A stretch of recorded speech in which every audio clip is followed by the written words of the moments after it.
Jeffrey Dykeman, we're a week away from Saskatoon in the PGA Assistants Championship of Canada, and we have a ton of storylines to cover, don't we? Where do we start, Chris? Heading to the Willows Golf and Country Club, a place that is no stranger to big events. They had Graham DeLette in town recently, the current Canadian golf hero. Sure. They had Tom Watson in town, and we've got 102 of our players heading their way for the first time in the 43-year history of the championship. So it's going to be a fun week. That's round number one. What do you have for number two? Well, we have Player of the Year we can talk about. We can talk about Micah Bell winning 3 in a row. And we can also talk about what kind of cool atmosphere Saskatoon's going to bring.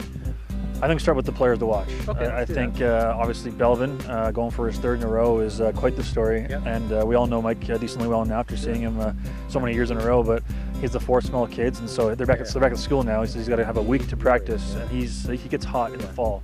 But I mean, look at this Greg Muck guy from BC. We met him last year in Jasper. This guy, those that don't know, has won 3 major events in the last little while. 2 in BC, 1 in the Canada Cup, won by a landslide there over an impressive field. So he's a guy to watch. And right behind him is Bryn Periyar, our PGA champion, who put on an incredible performance at Magna this year. He's up there as well. And you still have the Dave Zibrooks, you get the Kyle Germans playing, the Billy Walsh, the Brian McCann, who for some reason is forgotten now, which you should not forget about Brian McCann. It never ends. I mean, you got the John McCains as well, right? So guys that have been there a few times that are knocking on the door, and we'll see what happens. I think there's 4 past champions in the field. Eddie Boudreau, he's one. And there's roughly 30 players from inside the top 100 player rankings in the field. And how about a guy like Brad Clapp? We haven't mentioned Brad Clapp, who lost the Player of the Year barely to Eric Laporte last year. He's back again. He's had a bit of an off year, but there's players. Juranakovic, who's from Saskatchewan. I mean, it never seems to end there. And then there's a few guys heading for the Player of the Year. Now, Player of the Year is something we follow closely. This year, it's quite a tight race, actually. Bryn Periyar's leading right now, but Billy Walsh and Muck are right there. Basically, here's how it's going to break down. If Billy Walsh wins the championship, he'll win Player of the Year. Muck and Perry are a little bit more difficult. They're too tight to sort of say, if this happens, this can happen.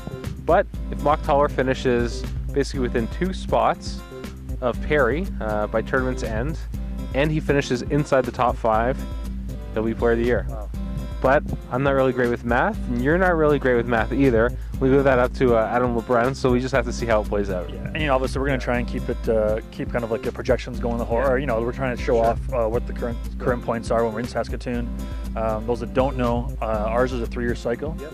So once this event ends, anyone's points from 2010 from this event are gone. So Brian McCann, who won in 2010, 45 points, he must win again in order to stay where he is. So it should be fun. I mean, in the Player of the Year is based on how many points you accumulate in any calendar year. You can play in extra events. You can only count so many. So for someone like a Bryn Periyar, who's played well at Canada Cup and the match play at Magna, he now can either make up some more points or just throw that one out in Saskatoon and keep the other 2. So there is some things they have to play with. Now, I mean, either way, it's going to be an exciting championship. It always is. The Assistants Championship, you always see guys go super low. It's super great golf. And you can follow, obviously, along Twitter, which a lot of people do, our website, YouTube, and Facebook as well.